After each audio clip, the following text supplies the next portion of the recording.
नमस्कार व्यूअर्स, मैं हूं अमीश देवगन और आप देख रहे हैं सीएनबीसी आवाज पे टक्कर का आज का एडिशन।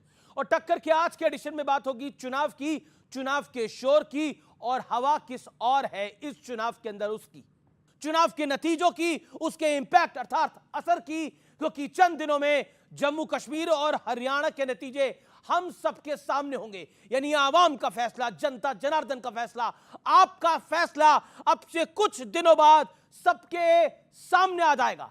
इसके बाद बारी आएगी महाराष्ट्र की, क्योंकि चुनाव आयोग पहले ही कह चुका है कि महाराष्ट्र में 26 नवंबर से पहले विधानसभा चुनाव हो जाएगा और झारखंड में भी 15 नवंबर के बाद चुनाव होने की पूरी उम्मीद है। लेकिन चुनाव के बीच जाति से लेकर धर्म तक का मुद्दा जोरदार तरीके से उठा। महाराष्ट्र की सरकार ने गाय को राज्य माता घोषित किया तो इस पर खूब पॉलिटिक्स हुई। शिवसेना ने और विपक्षी दलों ने शिवसेना को ही श्राप दे दिया, यानी शिंदे गुट की शिवसेना को श्राप दे दिया। और एक बड़े नेता कह रहे हैं कि ब्राह्मण होने के बावजूद सावरकर बीफ खाते थे। इतना ही नहीं, देवेंद्र फडणवीस ने कहा कि लोकसभा चुनाव में वोट जिहाद हुआ था। तो अजीत पवार जो कि बीजेपी के साथ है, वो कह रहे हैं मैं 10% मुसलमान उम्मीदवारों को टिकट दूंगा, इसमें बीजेपी फंस गई है। लेकिन सियासत के बीच हरियाणा से झारखंड तक भारतीय जनता पार्टी कांग्रेस और दूसरे विपक्षी दलों को भ्रष्टाचार पर घेरने में जुट गई है। लेकिन बड़ा सवाल है, क्या इस चुनावी दौर में हवा का रुख किसी और जा रहा है? आज जनता के बीच, यानी जनता जनार्दन के बीच इसी मुद्दे पर होगी सबसे बड़ी पॉलिटिकल बहस। क्या वाकई जो चुनावी शोर है हवा किस और है?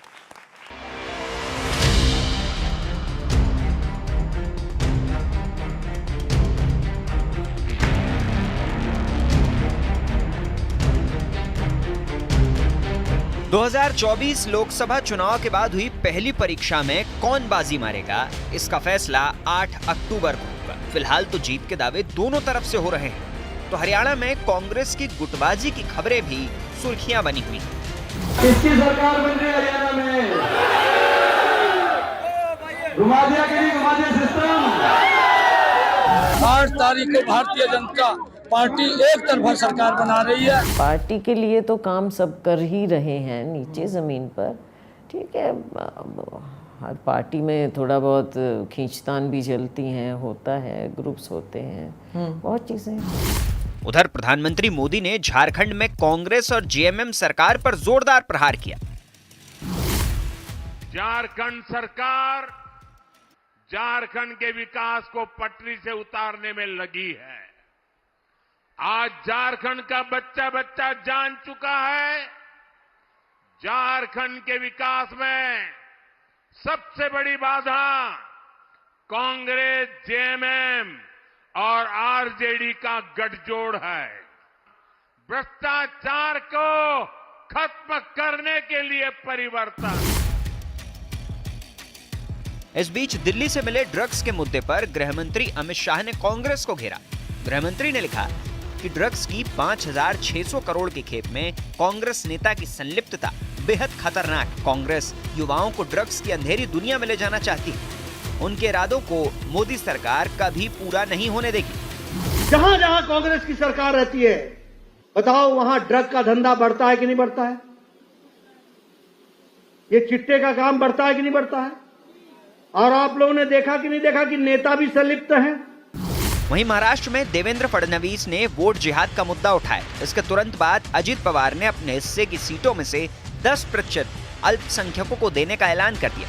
तो वीर सावरकर का मुद्दा भी वहां गरमाया हुआ है। कर्नाटक कांग्रेस के नेता दिनेश गुंडू ने दावा किया कि सावरकर गौहत्या के खिलाफ नहीं थे, वो बीफ भी खाते थे। लेकिन आज का सबसे बड़ा सवाल है कि चुनावी लड़ाई में कौन किस पर भारी पड़ेगा और क्या इन चुनाव के नतीजों का असर भारत की राजनीति की नई दिशा तय करेगा। आज की चर्चा के बड़े मुद्दे क्या हैं? चुनाव है इसलिए जाति और धर्म का टकराव है। दूसरा बड़ा मुद्दा हरियाणा और जम्मू कश्मीर के नतीजों का असर उत्तर भारत और पूरे देश की राजनीति पे पड़ने वाला है। यह दूसरा बड़ा मुद्दा। वोट बदलाव पे पड़ेगा या भ्रष्टाचार के मुद्दे पर, यह तीसरा बड़ा मुद्दा। यह है आज के बहस के बड़े मुद्दे।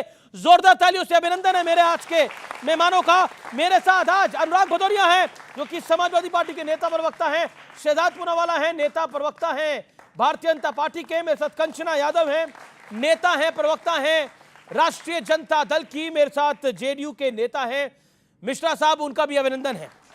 आप तमाम लोगों का अभिनंदन है। जोरदार तालियों के साथ शुरुआत करते हैं आपसे शहजाद पूनावाला। क्या ये जो चुनावी शोर है इसमें हवा का रुख जो है वो थोड़ा मुड़ा हुआ है, आपके खिलाफ है? क्योंकि ओपिनियन पोल यही इशारा कर रहे हैं और कांग्रेस कह रही है कि इस बार हरियाणा में आ रही है हमारी सरकार, महाराष्ट्र में भी आएगी हमारी सरकार और झारखंड में भी आएगी हमारी सरकार। देखिए, यही बात उन्होंने मध्य प्रदेश के चुनाव में भी कही थी, यही बात उन्होंने छत्तीसगढ़ के चुनाव में भी कही थी, राजस्थान के चुनाव में भी कही थी, 2019 में हरियाणा के चुनाव हुए तब भी कही थी और उस समय पर भी हम जीते। क्योंकि आज मैं जनता की बात करना चाहता हूं।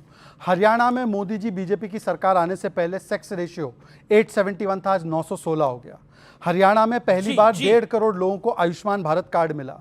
डीबीटी के माध्यम से गरीबों के अकाउंट में 75,000 करोड़ बिना 1 रुपया लूट के पहुंचा। एमएसपी गेहूं की 1350 थी, आज 2200 से अधिक हुई। राइस 1310 था, आज 2300 हुआ। एग्रीकल्चर का बजट 1100 करोड़ था, आज 7900 करोड़ हुआ। प्रोक्योरमेंट 28 लाख मीट्रिक टन, आज 60 लाख मीट्रिक टन। जीडीपी की ग्रोथ रेट 6%, आज 11%। नेशनल हाईवे 15 किलोमीटर, आज 3500 किलोमीटर। रेलवे का बजट 350 करोड़ था, आज 3300 करोड़ था। यह बात तो हम कर रहे हैं, परंतु कांग्रेस क्या बात कर रही है? हरियाणा में जो दूसरे विपक्षी दल है वो क्या बात कर रहे हैं?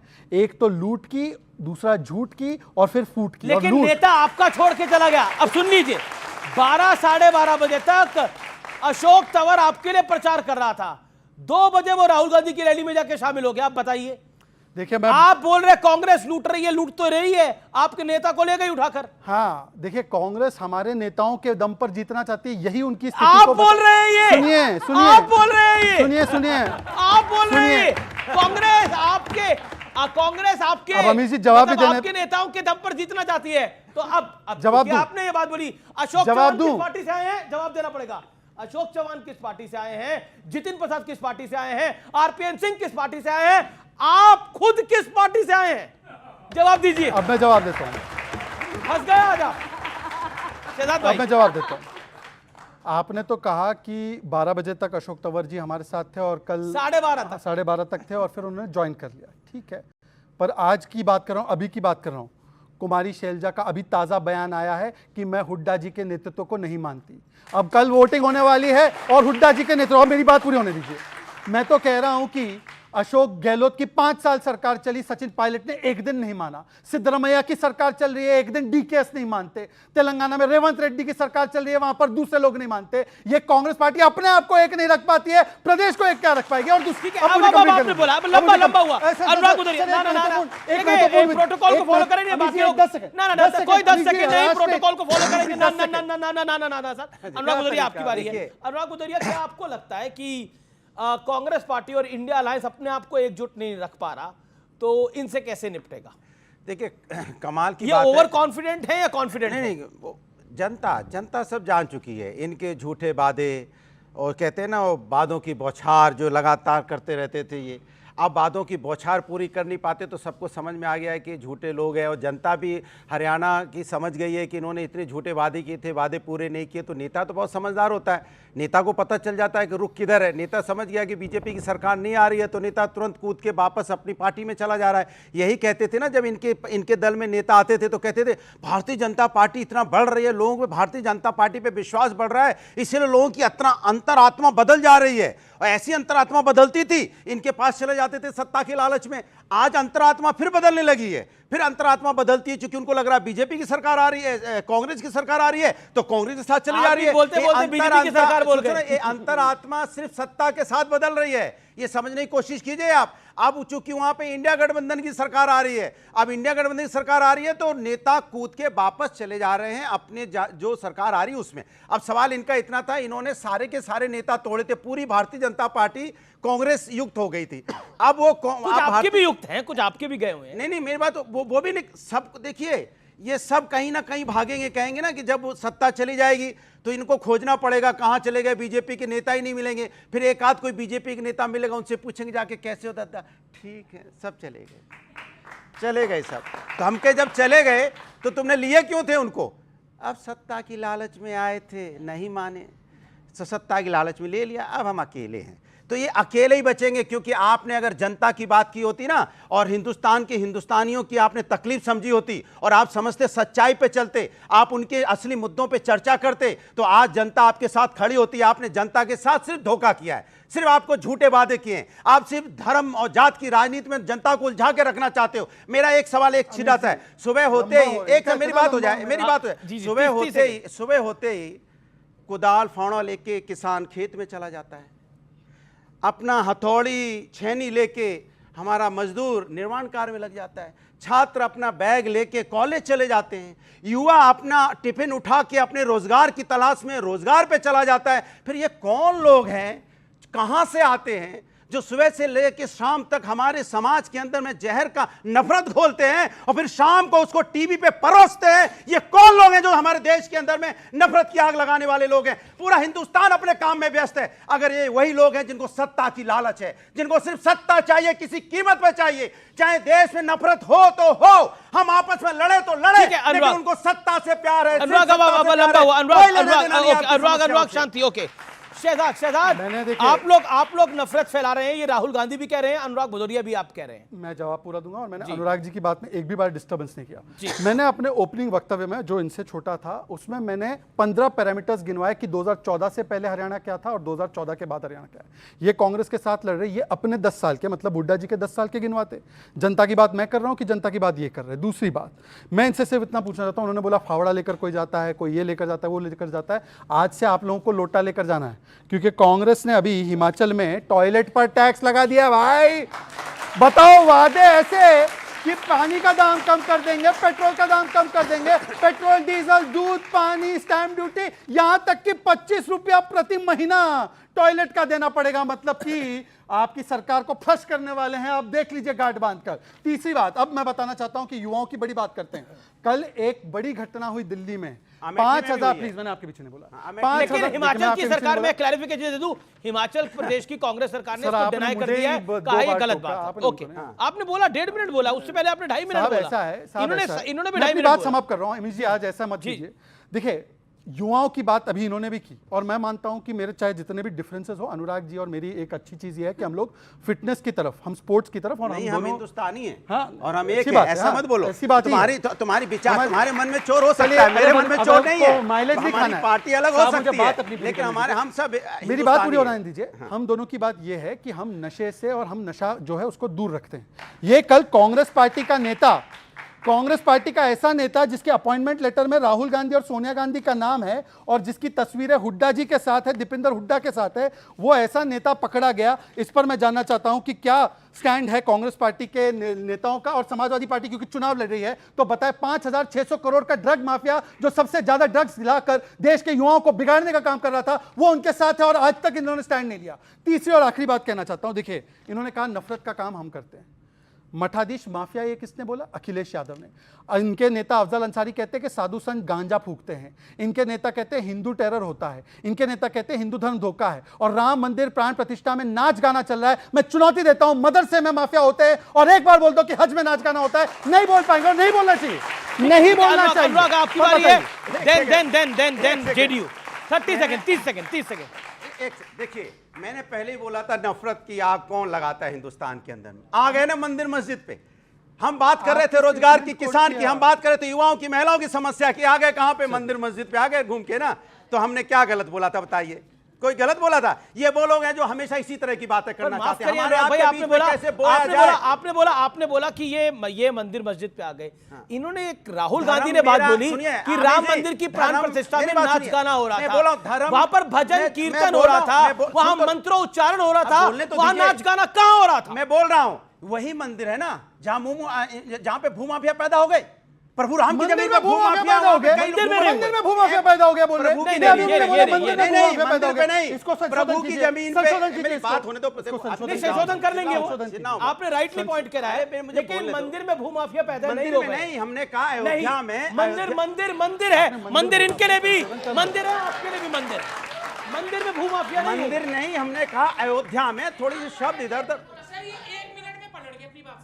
बताइए सर, मैं मंदिर बोला, देखिए सर, पहले तो नमस्कार, नवरात्रि की शुभकामनाएं सबको। मैं ये कहना चाहूँ, अखिलेश जी कहते हैं हमारा मंदिर बन रहा है, और अयोध्या मंदिर जब तक नहीं जाऊंगा उस मंदिर पे जाऊंगा पहले जो हमारा निर्माण हो रहा है। क्या भूमाफिया के द्वारा के दिल से बनाओ मंदिर? इसलिए अयोध्या में जाएंगे। मंदिर तो मंदिर, देखिए मंदिर की आपसे बात- त्रुटि हुई, आपसे एक त्रुटि अरे हुई बोलने में मंदिर में शब्द भूमा, हाँ पकड़ो ठीक मत, है, देखो ये ठीक नहीं है। आप अपनी हर शब्द को पकड़ना ये ठीक नहीं। कंट्रोवर्शियल। मैंने कहा अयोध्या में जिस तरह से भूमाफिया पैदा हुए, वहां तो प्रभु की जमीन है, प्रभु की जमीन में भूमाफिया नहीं पैदा होने चाहिए थे, एक बात। दूसरी बात, प्रभु के मंदिर में पानी टपका, इसके मतलब वहां भ्रष्टाचार प्रभु के मंदिर बनाने में कहीं ना कहीं। अरे अयोध्या प्रभु की नहीं है, ये जगत ही प्रभु का है। बोलने इस दो प्रभु भाई, अब बोलने ही नहीं दोगे इस तो जगत कैसे में काम भी तो चलेगा? कई सारे वो कई जैसे सबको लोग पता है, हैं। लेकिन हम अपनी स्वामी बात तो प्रसाद पहले- मौर्य भी तो इसी जग के ही हैं। अरे हम अपनी बोलिए, बात बोलिए। नहीं कहें हाँ, क्या? बोलिए। तो देखिए, अब मेरी बात पूरी हो जाए तो जो लोग हमेशा धर्म मेरे आस्था का विषय में बार बार कहता हूं, धर्म हमारे आस्था का विषय है, राजनीतिक विषय नहीं है। हम धर्म को आस्था के रूप में मानते हैं, क्योंकि धर्म हमारा अपना आस्था है। लेकिन ये धर्म के नाम पे राजनीति करते हैं। सोचो आप, धर्म के नाम पे हमें आपको बांट के, सनातन कभी नहीं सिखाता है कि सनातन हमें कहता है कि सत्य अहिंसा पे चलना है और हमें दूसरे धर्म का सम्मान नहीं करना है। हम दूसरे धर्म का सम्मान नहीं करेंगे, इससे मतलब आप नहीं मानते। सत्यप्रकाश मिश्रा की बारी है। सत्यप्रकाश मिश्रा की बारी है। सत्यप्रकाश मिश्रा जी आपकी बारी है। नहीं, ये तो तरीका नहीं है ना। एक सेकंड, सत्य जी बोल ले, फिर आप बोल लीजिएगा। 10 सेकंड। अच्छा बोलिए, 10 सेकंड बोलिए। अनुराग जी की, देखिए वैसे तो मैं आपसे कहूंगा कि अनुराग जी मेरे अच्छे मित्र हैं, तो हो सकता है त्रुटि उनकी तरफ से उन्होंने माना भी, अरे भाई बोलने में क्यों उसका अरे इश्यू भाई, बना? तो यही मैं है क्या देखो, कह रहा हूं? अब सुन इसका तो लो इश्यू भाई, बनाना है। अब सुनते नहीं है ना, अब सुनिए। मैं वही कह रहा हूँ कि उनके बोलने का शायद मकसद वो नहीं रहा होगा, उनके शब्द वो ऐसे नहीं है और उनके भाव को भी मैं जानता हूँ, पर अनुराग जी के नेता ने जो कहा है वो सुनो। मठाधीश और माफिया में कोई ज्यादा फर्क नहीं होता। अब इसका जवाब दे दूं? माफिया में कोई ज्यादा, अब मैं मानता हूं कि अनुराग जी ने गलत नहीं बोला होगा, वो बाय मिस्टेक निकला, पर ये जो बोला, इसके बाद ये कहा गया राम मंदिर बेकार है राम गोपाल यादव की तरफ से। अब बोलिए अनुराग जी कि क्या उनका भी स्टिव आउटन था या स्टिव ठीक है, सत्यप्रकाश मिश्रा बोल ले, फिर आप बोलिएगा। सत्य जी देखिए, ये चुनाव का आलम है और कांग्रेस को लग रहा है कि इस बार जनता जनार्दन बीजेपी को छकाएगी, हरियाणा में तो और जम्मू कश्मीर में। देखिए, कांग्रेस पार्टी के राहुल गांधी जब वहां पर चुनाव की घोषणा हुई तो गए, तो उन्होंने कहा कि हम आम आदमी पार्टी से हरियाणा में समझौता करना चाहते हैं, और आम आदमी पार्टी से कई राउंड की बातचीत हुई, उनके विधायक अभी यहां पहुंचे नहीं हैं, वो समझौता नहीं हुआ। अगर कांग्रेस इतनी मजबूत थी हरियाणा में तो वो आम आदमी पार्टी से समझौता नहीं करती। तो राहुल गांधी ने एक सर्टिफिकेट वहां दे दिया, मेरी पार्टी बहुत मजबूत तो नहीं है।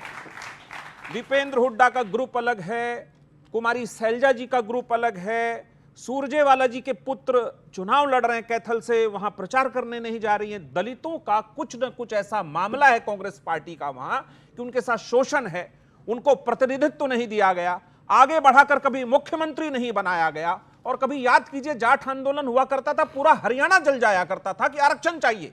मोदी जी ने 10% आर्थिक आधार पर आरक्षण देकर के इस देश के उन तमाम ऐसे आंदोलनों को एड्रेस किया है। तो आप समझिए, जो सरकारें 10 साल से काम कर रही हैं, जो किसानों के लिए 20,000 करोड़ मोदी जी, जिस नैरेटिव आपके खिलाफ कहना चाहता हूं, सत्यप्रकाश मिश्रा, मेरा काउंटर सवाल है, नैरेटिव आप लोगों के खिलाफ है, उस नैरेटिव को कैसे अपने पक्ष में करेंगे? देखिए, नैरेटिव ऐसा प्रतीत किसी को अगर प्रोजेक्शन किया जा रहा है कि नहीं ये आपके खिलाफ चल रहा है, ये छत्तीसगढ़ में बताया गया, और शहजाद जी ने कहा कि नैरेटिव छत्तीसगढ़ में भी बीजेपी या एनडीए के खिलाफ था, ऐसा नैरेटिव है, मान भी लीजिए इस चीज को। लेकिन अगर आप पिछला वोट बैंक भी देखिए तो 46% से अधिक vote bank Bharatiya Janata party और इनके गठबंधन दलों को वहां पे मिला था लोकसभा चुनाव में।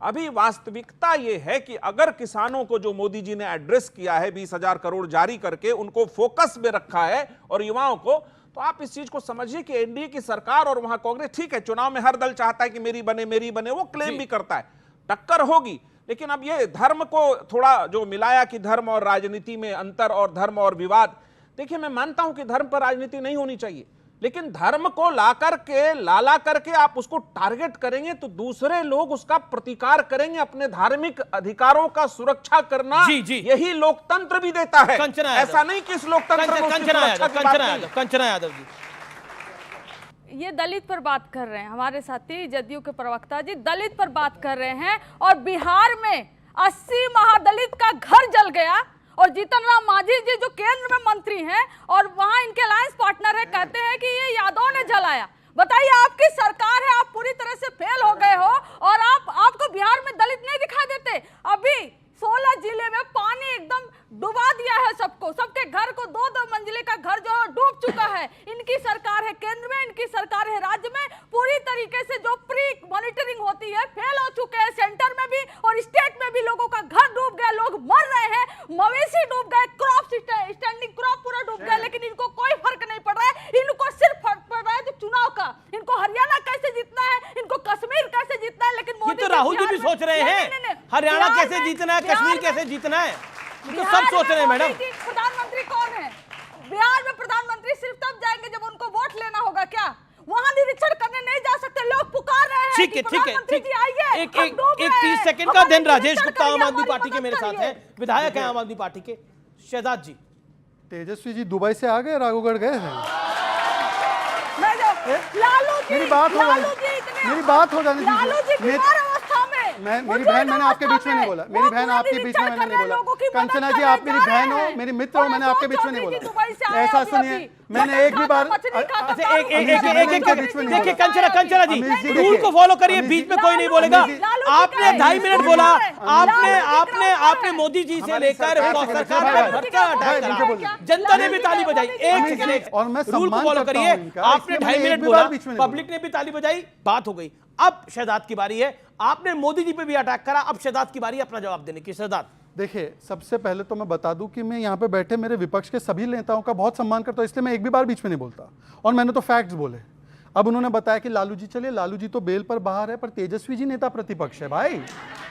एनीवे, मैं उसमें नहीं जाना चाहता। सुन लीजिए कंचना जी, आप मेरी मित्र भी हैं, इसका लिहाज रखिए। नहीं, इसका मतलब झूठ बोलेंगे? चलिए, मैं झूठ तो बेल पर नहीं है बाहर। सुन लीजिए, अब दूसरी बात, इन्होंने दलितों के विषय में बात की। मैं इनसे ही पूछना चाहता हूं कि दलितों की इतनी चिंता है तो आपको मैं केवल पहले एक चीज क्लियर कर दूं अमित जी, आपके शो के दर्शकों के सबसे मेन पॉइंट, ये वैसे 1, 2, 3 तीनों क्लेम करेंगे इंडिया अलायंस, पर हरियाणा में ये और कांग्रेस इंडिया अलायंस है, वो अलग लड़ रहे हैं। तो असली तेजा कौन है? ये बोलेगा तेजा मैं हूं, वो बोलेगा नहीं तेजा मैं हूं। ये असली इंडिया तेजा कौन है? तय करो, ये असली तेजा कौन है? असली तेजा कौन है? दूसरी बात, आप समझे ना, समझ गए आप लोग? असली तेजा कौन है? ये असली इंडिया ये है या असली इंडिया ये है? यही तय नहीं है। अब दूसरी बात सुनो, अरे कंचना जी, सुनो तो वो कह रही है आप हार रहे हैं। अच्छा, हार रहे, सुनिए। अच्छा, एक गाना मुझे याद आया, शहजाद भाई, एक गाना याद आ रहा, लाइटर नोट, तुम जो इतना मुस्कुरा रहे हो, क्या गम है जो छुपा रहे हो? सुनो, इन्होंने मान लिया हम हार रहे हैं, अब आपकी बारी नहीं है, बताओ इनकी बारी नहीं है, ये आउट है। अच्छा सुनिए, बात खत्म हो गई, अब हम में से जो जीतेगा जीत रहा है। मैंने आपके बीच में नहीं बोला, आप उसका लिहाज रखिए। बोलिए ना। मैं आपको, क्योंकि आपने गाने का जिक्र किया, तो मैं आपको बताता हूं कांग्रेस और आपका रिश्ता 3 लाइन में। अच्छा, दिल्ली में था हम साथ साथ है, फिर हुआ हम आपके है कौन, पंजाब में अकेले हम अकेले तुम, और यहां पर कभी हाँ कभी ना, और आखिर में होगा अलविदा अलविदा अलविदा। यही है। और पहले तो आपको बहुत बहुत शुभकामनाएं, नवरात्र की देर आए दुरुस्त आए। जी, मैं रुक करता हूं राजेश जी का। राजेश गुप्ता विधायक हैं आम आदमी पार्टी के, जोरदार तालियां राजेश गुप्ता जी के लिए यहां पर।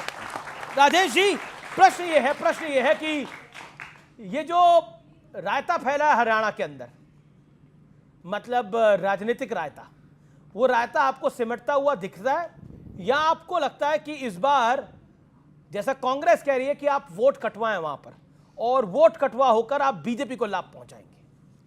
देखिए, मुझे लगता है कि रायता तो अब फैलने वाला है। जब रिजल्ट आएगा तो रायता फैल भी चुका है। क्या रिजल्ट आएगा बताइए? दूध फट गया है। अब आप उसको जो मर्जी कहिए, लेकिन इनका काम बहुत खराब है। एक बात मैं आपको डंके की चोट पे कह सकता हूँ, और रिजल्ट वाले दिन आप टीवी पे होंगे, हो सकता है मैं आपके साथ ही हूँ, कि भाजपा वहां पे 10 सीटों से अभी कम पे आ रही है हरियाणा में। बिल्कुल, इतना बुरा हाल। अरे आप लोगों के सर्वे होते हैं, आप कर लीजिए। बहुत इतना बुरा हाल मैंने भाजपा का, मैं इतना बुरा हाल मैंने कभी नहीं देखा। नॉर्थ इंडिया में कितनी सीटें आ रही है? हम कह रहे हैं आपकी नहीं, मैंने कहा तो बीजेपी की 6 सीटें। बीजेपी की 6, आप 6 कह रहे हैं, 10 कह रही है। कंचना कितनी आ रही है? 10 से कम कह रहा हूँ। हार रही है बीजेपी। बीजेपी हार रही है, सीटें नहीं बता रही। 10 से कम कह रहा हूँ। इतनी बुरी हालत। देखिए, मेरा गृह क्षेत्र है हरियाणा, मैंने कभी अपनी जिंदगी में इतना खराब हालत नहीं देखी। जब मैं छोटा था बचपन में जरूर, तब भी हरियाणा में बीजेपी को कोई नहीं पूछता था, क्योंकि इस तरीके के बांटने वाली राजनीति कभी हरियाणा में चलती नहीं है। 36 बिरादियां एक होकर रहती थी। दूध घी का खाना हमारा नंबर 1 हरियाणा। जहाँ पे कोई कमी नहीं थी, स्केर्सिटी नहीं है। लोग अपनी पसंद से अपने बच्चे को, एक को जवान, एक को किसान, एक को पहलवान और एक को सरकारी नौकरी में भेजा करते थे, जो परिवार के अंदर एक सिस्टम चला करता था और बहुत ही अच्छे तरीके चलता था। पूरे देश को अनाज देता है, सबसे ज़्यादा मेडल जीतता है, वो क्षेत्र है हरियाणा। लेकिन 10 साल में हरियाणा ने पहली बार देखा कैसे लोगों को एक जाति के विरुद्ध 36 बिरादरियों को कैसे लड़वाया जाता है। ऐसा हरियाणा में कभी नहीं हुआ। कैसे किसानों को आतंकवादी कहा जाता है, पहलवानों को आतंकवादी कहा जाता है। हमारी बच्चियां रोने लग जाए, अपने जूते टांग दे कि अब मैं खेलूंगी नहीं, लेकिन उसके बावजूद भी ये टस से मस नहीं होते, इन पर कोई फर्क नहीं पड़ता। ऐसा हरियाणा में कभी नहीं हुआ। तो लगभग हर आदमी वहां पे परेशान है। जवान कहता है कि यार अग्निवीर के नाम पे कहां फंसा रहे हो, पहलवान कहता है कि भाई हमारी लड़कियों के साथ में क्यों छेड़छाड़ कर रहे हो, किसान कह रहा है भाई क्यों कील लगा दी, हमारे को अपनी राजधानी में क्यों नहीं जाने दे रहे हो, हमें आतंकवादी क्यों कह रहे हो। तो मुझे लगता है कि शायद कोई ऐसा वर्ग है जो इनके साथ है। कील तो आपने भी पंजाब में लगाई थी किसानों के लिए। हमने कहीं नहीं लगाई, हमने कहीं नहीं लगाई। हमने हमेशा दिल खोल के रखे किसानों के लिए। हमारी सरकार आज पंजाब में है, नहीं तो नहीं होती। जिस पर किसान आंदोलन हो रहा था उस टाइम तो हमारी सरकार नहीं थी। हम आज भी इस बात को कह रहे हैं कि हमने कम नहीं लगाई, हमने दिल खोल के किसानों के साथ में हम खड़े हैं। पहले भी थे, आज भी थे, हमेशा रहेंगे। मुझे लगता है ऐसी कोई भी सरकार जो भारत के अंदर सोचती है कि वो किसानों के खिलाफ खड़े होकर जीत सकती है, मैं नहीं मानता कोई भी हो सकती है। और वो आपने लोकसभा में भी देख लिया और स्टेट इलेक्शन में तो इनका भगवान ही मालिक है, कोई बचाने वाला नहीं है। देखिए, सबसे पहले तो इन्होंने कहा कि बीजेपी की 10 सीटें आएंगी हरियाणा में। इनसे पूछे गुजरात में आईबी रिपोर्ट आई थी ना, जीत रहे थे क्या वो उस आईबी रिपोर्ट का? और फिर उन्होंने कहा था कि हम लोग जो है दिल्ली में 7 में से 7 जीतेंगे, जेल का बदला वोट से लिया जाएगा। कितनी सीटें जीते लोकसभा में कांग्रेस के साथ मिलने के बाद? और अगर इतनी श्योरिटी थी तो जिस कांग्रेस को दिल्ली में साफ कर दिया, पंजाब में हाफ कर दिया, उसको हरियाणा में जाकर माफ कर दिया बच्चों की सौगंध खाने के बाद। वाह, आपकी कितनी सीटें? हाँ, आयरॉनिकली बात यह है कि इन सभी की मिला के यहां पर ना 6 है, ना 8 है, ना 10 है। जो 2 बार से सरकार बना रहा है वो यहां पर बैठकर प्रिडिक्शन कर रहा है। इनसे पूछ लीजिए, मैं केवल इतना कहना चाहता हूं, ये लोग तो बड़े कॉन्फिडेंट है ना। अनुराग जी से एक सवाल है, क्या भ्रष्टाचार मुद्दा है हरियाणा में? भ्रष्टाचार मुद्दा है हरियाणा में? तो दामाद और दलाल यही तो बड़े मुद्दे हैं। दामाद को जमीन दे दो या दलाल को जमीन दे दो।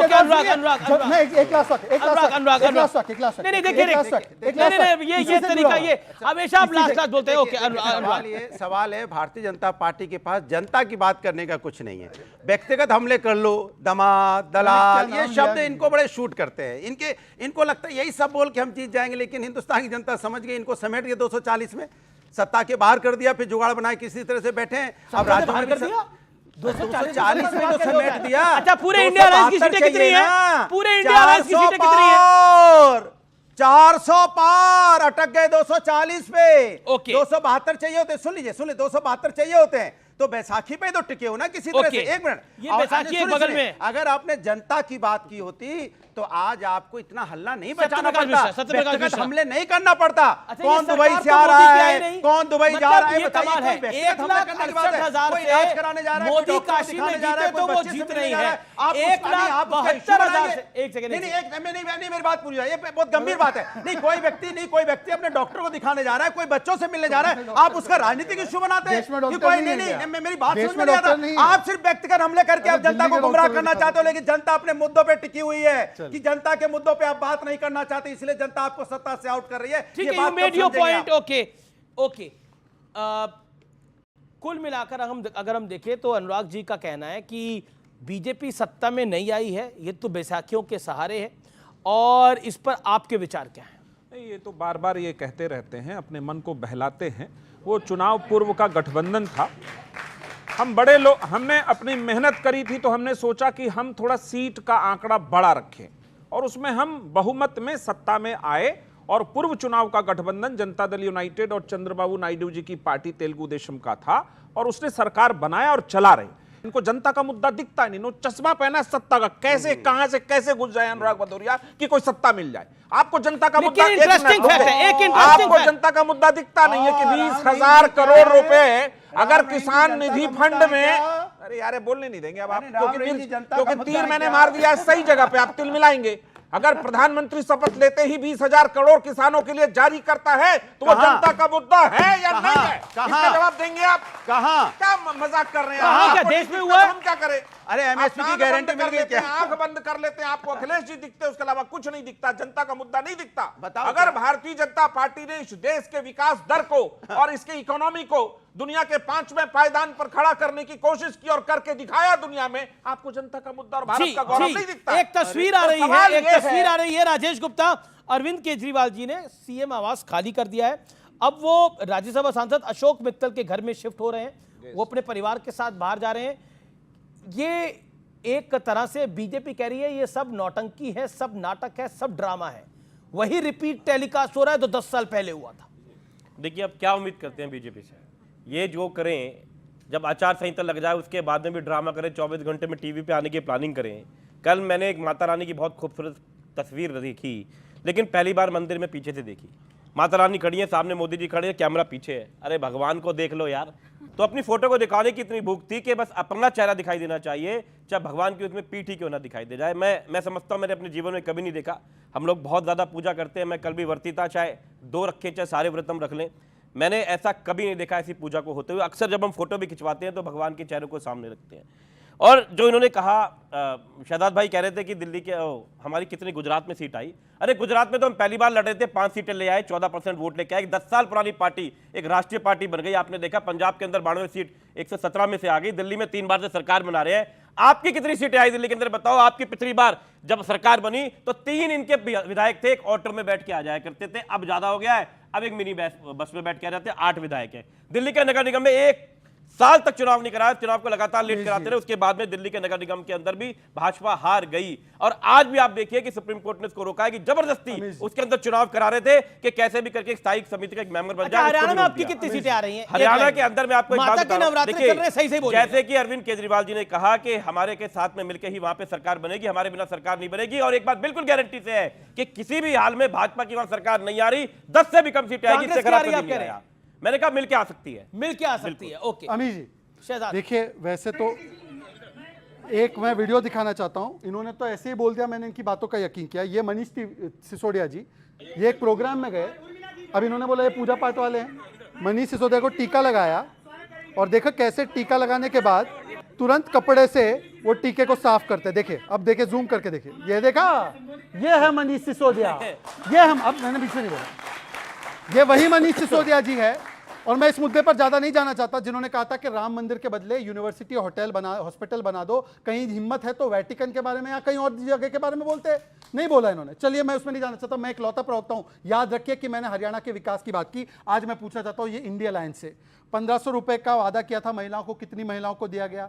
आपने कहा था कि हम ओपीएस लागू करेंगे। कर्नाटका, हिमाचल में ओपीएस लागू करना तो दूर की बात, पेंशन और सैलरी नहीं दे पाए। 300 यूनिट फ्री की बात, टॉयलेट पर आपने टैक्स लगा दिया। वहां पर स्टार्टअप यूथ स्कीम करने की शुरुआत की थी, कहां है वो स्टार्टअप स्कीम? 4 आपने इंग्लिश मीडियम स्कूल हर असेंबली कॉन्स्टिट्यूंसी में बोलते, कितने स्कूल खोले? ये क्योंकि एक अलायंस से मैं इनसे पूछना चाहता हूं, एक को जवाब नहीं आएगा। आखिरकार मैं करप्शन के बारे में, करप्शन में अब 3-4 दिन पहले आपको याद होगा कि एक मूडा स्कैम आया जिस पर हाई कोर्ट ने कहा कि chief minister of Siddaramaiah accused number 1 है।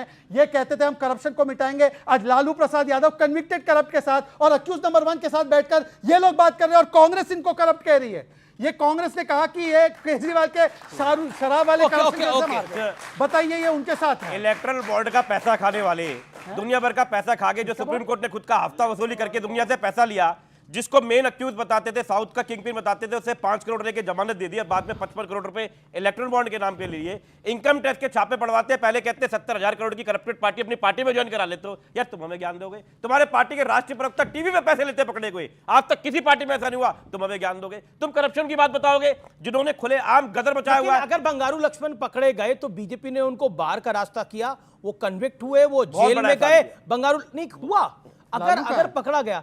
मेरा प्रश्न ये है कि आपकी पार्टी में भी अगर कोई करप्शन का मामला सामने आया तो आपने क्या कार्रवाई करी है? आपने तो उसको सेलिब्रेट करा जब वो बेल पे छूट के आया। भाई आप भूल रहे हैं, हमारी पार्टी के अंदर जब भी करप्शन का मामला आया, हमारे दिल्ली के मंत्री थे, केजरीवाल जी ने खुद सीबीआई के अंदर वो केस दिया और उनको वहां से हटा दिया। पंजाब की सरकार बनते ही पीडब्ल्यूडी मिनिस्टर बने, उनके ऊपर करप्शन के चार्जेस आए, उनको हटा दिया। बेवजह किसी पे आरोप लगा के थोड़ी शहजाद और सत्यप्रकाश। शहजाद पहले आप, 30 सेकंड।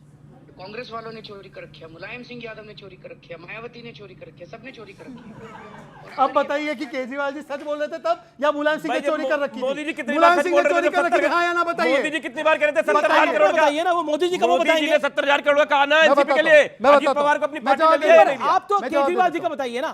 केजरीवाल जी ने सही बोला था कि मुलायम सिंह यादव ने चोरी कर रखी है, लालू यादव ने चोरी कर रखी है। लालू यादव जी के बारे में मैडम ज्यादा अच्छा बता देंगे। कई केसेस के अंदर उन्हें बेल भी मिली, बहुत सारे केस में बेल मिली, उसके बाद में छूटे, उसके दोबारा इन्होंने केस खोला, दोबारा केस खोल के उनको फंसाने का काम करते हैं। मुलायम सिंह यादव के लिए यही देते फिर रहे हैं उनको पद्मश्री। पदम आपने दिया था ना, नहीं देना चाहिए था, नहीं देना चाहिए था, हमें कोई दिक्कत नहीं है, नहीं देना लेके मेरी बात हम नहीं देना चाहिए था, हम कह रहे देते रहिए, हम ये मानते हैं हमें इनकी तरह व्यक्तिगत राजनीति नहीं करते, एक सेकंड ये कमाल हो गया, नहीं करते, ऐसा है, इसीलिए मैंने बोला असली तेजा कौन है पहचान लीजिए। जी, जी, जी। ये तेजा कौन है इन्होंने। लालू यादव और मुलायम सिंह, स्वर्गीय मुलायम सिंह यादव पर जो बोला गया, देखिए वो जानते हैं अच्छी तरह से कि केजरीवाल क्या बोल रहे थे। उस समय अन्ना जी के रथ पर ईमानदारी पर चढ़कर आए, सत्ता बनाई और फिर हमाम में पूरी की पूरी तरह एक बोतल दारू के साथ एक बोतल फ्री में हजारों करोड़ के घोटाले लेकर के बह गए। अब बेचारे फंस गए हैं, तो इन लोगों को ढूंढ रहे हैं कि मुझे भी तुम लोगों के साथ क्लब में शामिल होना है, तुम लोगों का एक्सपीरियंस कैसा रहा है। तो लालू जी ने कहा कि देखो चारा में कुछ ज्यादा सजा नहीं हुआ है, 5-5 साल हुआ है, मैं बेल पे बाहर हूं, तुम्हारा भी हो जाएगा। तो अभी जब बेल मिली तो उसको सेलिब्रेट कर रहे थे पटाखा चला करके, ओ देखो जी सुप्रीम कोर्ट ने हमें ना एकदम छोड़ दिया है जी, ये दिल्ली की सरकार को जेल में डाल दिया, मनीष को डाल दिया। मुझे दुख हुआ सबसे ज्यादा कि स्वाति मालीवाल को मारने पीटने वाला, एक महिला को पीटने वाले के समर्थन में दिल्ली का पूर्व मुख्यमंत्री दिल्ली की विधानसभा में कह रहा था कि विभव को भी जेल में डाल दिया। मुझे उतना दुख नहीं हुआ इनके भ्रष्टाचार से, क्योंकि मुझे मालूम है वो एक एक पाई निकाल लेगी हमारी सरकार, लेकिन एक महिला के ऊपर हमला जब होता है, वो जिस तरह से जिस दौर में वो गुजरती है, वो हम उसे वापस नहीं दे सकते। ये गलत किया केजरीवाल ने, विधानसभा को शर्मसार किया।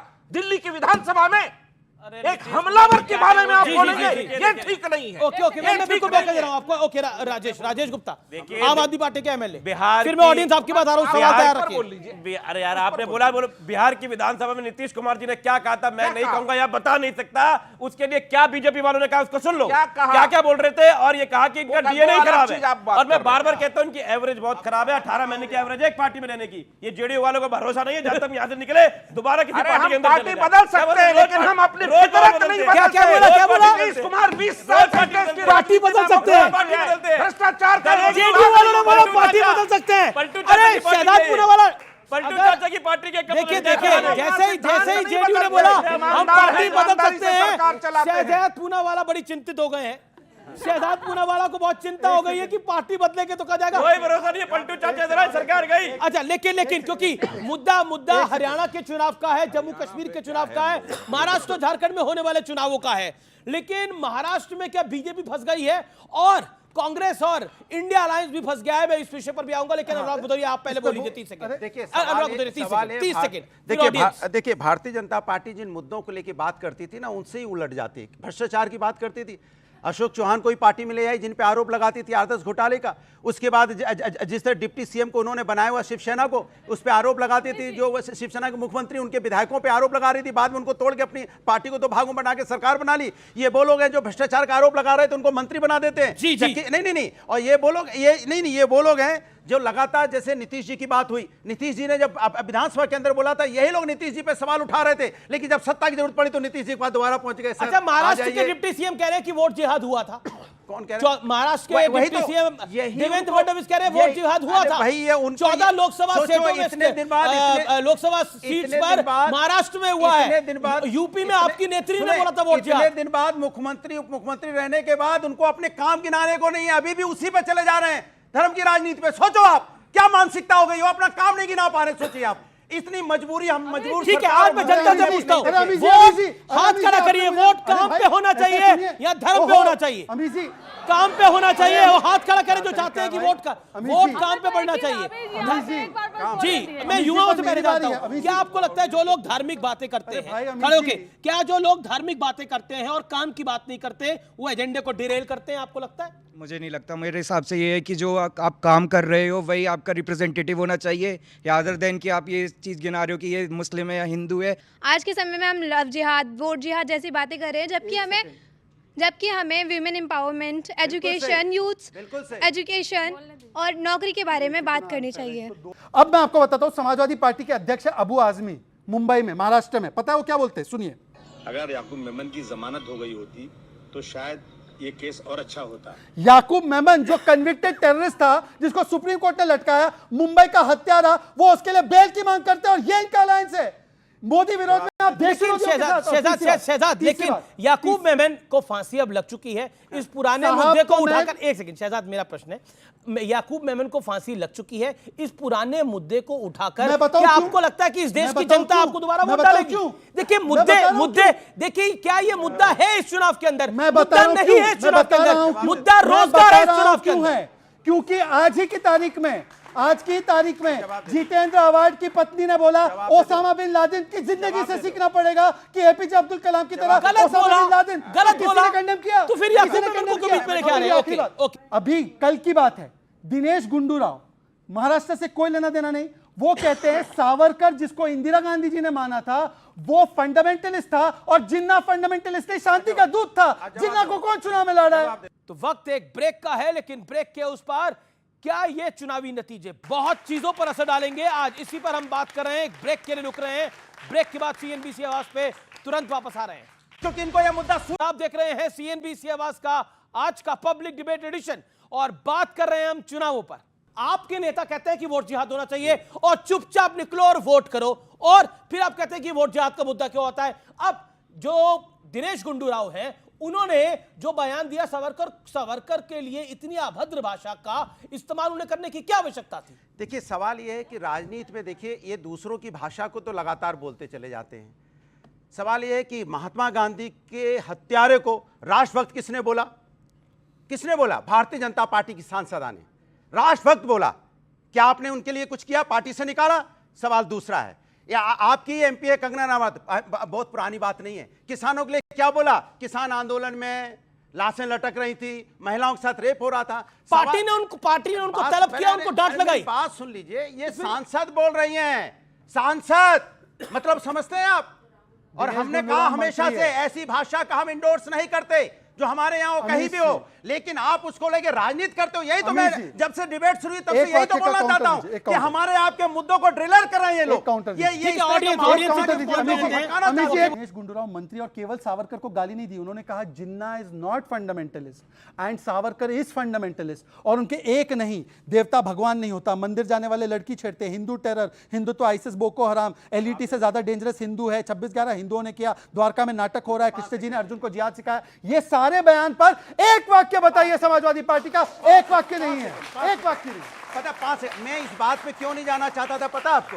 इन बातों पे मैं नहीं जाना चाहता था क्योंकि हमने पहले बता दिया था कि हम यहाँ जनता के मुद्दों पे आए। अगर ऐसे गिनाने लग जाएं तो इनके भारतीय जनता पार्टी के सहयोगी है निषाद जी, उत्तर प्रदेश मंत्री हैं, क्या बोला था उन्होंने कि प्रभु राम जो है दशरथ के बेटे ही नहीं है। बताइए आप, तो आपने पार्टी से निकाला क्या? नहीं मैं क्योंकि मैं ये नहीं टेस्ट ट्यूब मैं इसमें नहीं जाना चाहता, मैं इसमें नहीं जाना चाहता अमित जी, क्योंकि मैं इनके बच्चों के भविष्य से खिलवाड़ नहीं कर सकता। आपने कुछ कहा, हमने कुछ कहा करके इनका समय बर्बाद कर दे, हमें समय बर्बाद नहीं करना चाहते। मेरा सवाल है कि एक सत्य का जो सुप्रीम कोर्ट ने फैसला दिया, अगर राम टेम्पल पर भी दिया है और धारा 370 पे भी दिया है, तो उस पर तो बात रुक जानी चाहिए ना। अगर धार्मिक पुस्तक पर कोई आपत्तिजनक टिप्पणी करता हुआ पकड़ा जाता है तो वो उसी दिन समाजवादी पार्टी से निकाला जाना चाहिए था ना। आपने वो नहीं किया तो फिर दूसरे लोग भड़केंगे। हरियाणा में चुनाव किसान, पहलवान और जवान 3 मुद्दों पर चल रहा है। और किसान के मामले में चाहे जो आंदोलन हुआ, इन्होंने कील ठोका, तारे लगाए, उस पर भी जदयू ने असहमति जताई थी। चाहे पहलवान का मुद्दा हो, उस पर भी केसी त्यागी जी, इनके प्रवक्ता जो हटा दिए गए इस पर बोलने के बाद, उनने असहमति दिखाई थी। और चाहे पहलवान का मुद्दा हो और चाहे अग्निवीर का मुद्दा हो, सब पर इन्होंने बताया, लेकिन फिर भी यह गठबंधन में है और ये दूसरों का स्टैंड बताते हैं। और बताइए, नायाब सिंह सैनी की जो भी रैली हो रही, जहां भी खट्टर जी कहाँ है? खट्टर जी का कई तस्वीर प्रचार कर रहे हैं, आपने देखे नहीं, तस्वीर ही नहीं है किसी भी फोटो में। ये तो ये है। और खट्टर जी का खट्टर जी का एक वाक्य, एनडीए गठबंधन की सरकार नहीं आने वाली है बिहार में। मैं आपको बताऊं, नहीं मुझे इन्होंने हमला किया तो थोड़ा सा बिल्कुल आपको मैं मौका दूं। देखिए, किसान बिल पर देश का प्रधानमंत्री यदि माफी मांग चुके हो और हमारी पार्टी उस समय सदन में, आरसीपी सिंह नेता थे, सदन में किसान बिल के पक्ष में बोल करके आए थे। आइए विनेश फोगट में, मैं उनका राजनीति में स्वागत करता हूं, लेकिन सवाल है कि क्या विनेश फोगट राधिका खेड़ा पर जो कांग्रेस के अंदर अत्याचार हुआ उस पर कभी बोल पाएंगी? क्या विनेश फोगट ममता बनर्जी में वहां जो डॉक्टर का रेप हुआ जिसमें कांग्रेस पार्टी चुप रही उस पर बोल पाएंगी? क्या प्रियंका चतुर्वेदी पे बोल पाएंगी? क्या स्वाति मालीवाल पर बोल पाएंगी? सवाल ये भी है। मौका दूंगा। ऑन एयर आपके चैनल पे राधिका खेड़ा जी के साथ मैंने स्टैंड लिया था एज ए विमन। मैंने कहा था आपके साथ गलत हुआ है। हम पुलिस आपने, थाने आपका चलते स्वागत हैं, है, हम न्यायालय आपका चलते हैं, स्वागत है, लेकिन क्यों कांग्रेस गई नहीं वो? करती। कंचना जी ने तो स्टैंड लिया, मैं स्वागत करता हूं, पर के से कंचना जब स्टैंड ले सकती है तो प्रियंका जी कठुआ के बलात्कारी के समर्थक को जब लाल सिंह को लिया जाता है वो कैसे खामोश? प्लीज मैं रिक्वेस्ट कर रहा हूं, प्लीज डोंट इंटरप्ट। कैसे कन्नौज में नवाब सिंह के ऊपर जब आरोप लगता है और बलात्कार प्रूव होता है डीएनए से, तब उस पर कैसे खामोश? केरला की सिमी रोजबेल जॉन बोलती है कास्टिंग काउच हुआ, तब कैसे खामोश? Please don't interrupt. नहीं, भाई दिस इज नॉट फेयर यार। कश्मीर के अंदर किसी भी नेता का बच्चा पत्थर नहीं मारता था, आम बच्चों से मरवाते थे और उनको ड्रग देते थे। क्या आप भी, बच्चे में ताकत कितनी होती है, कल आप भी इन बच्चों को ड्रग देकर के पत्थर मरवाएंगे? उनको पढ़ने की उम्र है, आगे उनको जिहादी बनाएंगे और आप धर्म की बात करते हो। ड्रग की बात आई तो कांग्रेस का एक नेता पकड़ा गया है और बीजेपी ने बकायदा इस पे प्रेस कॉन्फ्रेंस करी है। क्या आपको लगता नहीं है कि बहुत बड़ा मामला है ये? इस तरह से हम अगर भारतीय जनता पार्टी के नेताओं की बात करने लग जाए तो आप बताइए, हम उत्तर प्रदेश की बात अगर शुरू करते हैं और हम इधर उधर नहीं जाते हैं, तो आपसे पूछना चाहता हूं, राम रहीम को क्या पेरोल मिलनी चाहिए? बार बार बताइए, आप मिलनी चाहिए कि नहीं मिलनी चाहिए? नहीं, अरे देश तो है। उत्तर प्रदेश की बात कर दो, जिस तरह हाथरस की घटना हुई, जिस तरह से उन्नाव की घटना हुई, मैं आपसे बात उस मुद्दों पे नहीं जाना चाहता क्योंकि इनको यह मुद्दा सूट करता है, मुझे नहीं करता, क्योंकि मुझे तकलीफ होती है बच्चों क्यों ड्रग का मुद्दा आपको सूट नहीं करता? कि बच्चा कि ये लोग ड्रग बांट रहे हैं, ये लोग ड्रग की खेप पकड़ी गई है और एक कांग्रेस का नेता पकड़ा गया, ये मुद्दा आपको सूट क्यों नहीं करता? ड्रग के पकड़े जाना आपको सूट नहीं करता? कमाल की बात कर रहे हैं। नहीं, गलत बोल रहे हैं आप, गलत बोल रहे हैं, गलत बोल रहे हैं। नहीं, गलत आपने बोला, नहीं बोला, मुझे सूट नहीं करता। मैंने नहीं बोला है। बहुत ज्यादा बड़ा मामला है, अगर बच्चों को ड्रग्स दी जाएगी तो हमारा आगे का क्या होगा? तो वही तो मैं बोल रहा हूँ, तो ये माइक लेकर कहाँ भाग रहे हैं भाई? भाई जबरदस्ती क्या? लो यार, जबरदस्ती बात पकड़ रहे हो यार, बात कुछ हुई नहीं है, पकड़ लेके जा रहे हो। मैं कह रहा हूं आपने बोला ऐसे लोगों को, मैंने पहले ही बोल दिया, नहीं, मैंने पहले ही बोल दिया, ऐसे लोगों को कड़ी से कड़ी सजा मिले। एक मिनट को, आपने बोला ये हमारा मुद्दा नहीं है। क्या नफरत का हमारा मुद्दा नहीं है? आप ड्रग्स से ऐड कर रहे हो उसको। मैंने कहा नफरत का मुद्दा मेरा नहीं है। बेकार की बहस कर रहे हो, ये कोई बात नहीं। सबका मुद्दा होना चाहिए। नहीं, मैंने कहा नफरत का मुद्दा मेरा नहीं है। मैंने कहा उसको जेल भेजो। एक चीज आपने नोटिस की कि इनके पूरे इंडिया अलायंस में एन से नशे का कनेक्शन है, कोई शराब के नशे में है और कोई ड्रग्स के नशे में है। पर दूसरी बात, हिमाचल प्रदेश के एक मंत्री ने तो पहले योगी जी की तारीफ कर दी थी, आज दूसरे मंत्री ने भी की कि यूपी मॉडल सबसे बेस्ट मॉडल है। यह है उनके मंत्री ठाकुर साहब, एजुकेशन मिनिस्टर है, जो कह रहे हैं कि यूपी का मॉडल लागू होना चाहिए। और यह यूपी की पार्टी यूपी को गालियां देती है, यह उत्तर प्रदेश के लोगों को हर जगह जाकर गालियां देती है, हर जगह। और क्या अलायंस वाले भी देते हैं। नशे वाले मामले के अंदर शराब वाला नशा भी है, ड्रग्स वाला नशा भी है, बीजेपी ने आपको भी लपेट लिया है। देखिए, हमने जब दिल्ली के ऊपर काम करा, शिक्षा के ऊपर, चिकित्सा के ऊपर, सुरक्षा के ऊपर काम करते रहे, हमारे को इंटरनेशनल लोग यहाँ पर देखने के लिए आते हैं कि हमारा स्कूल कैसे बना हुआ है। फर्स्ट लेडी ऑफ अमेरिका देखने के लिए आती है कि स्कूल कैसे बना, मोहल्ला क्लिनिक किसे कहते हैं। शेजाद फाइनल वर्ड वो कह रहे हैं कि उनका जो मामला है वो पूरा इंटरनेशनल लोग देखने के लिए आते हैं। अरे इंटरनेशनल मॉडल छोड़ो, अन्ना जिसकी उंगली पकड़कर आए थे वो कह रहे कि ये मेरे सामने बदल गया, शराब के खिलाफ बोलता था, आज शराब से आ गया, स्वराज से शराब तक, अन्ना से लालू तक। कितना बहुत शुक्रिया। तो फिलहाल सीएनबीसी आवाज की आज के एडिशन में इतना ही। उम्मीद है आपको कार्यक्रम जरूर पसंद आया होगा, लेकिन चुनावी नतीजे भी आपको सीएनबीसी पे देखने हैं, क्योंकि मैं आपको बताऊंगा कि ये चुनावी नतीजे क्या इशारा कर रहे हैं। आप सबने इस कार्यक्रम को देखा, आपके लिए आपका बहुत बहुत धन्यवाद। नमस्कार, good night, have a great weekend.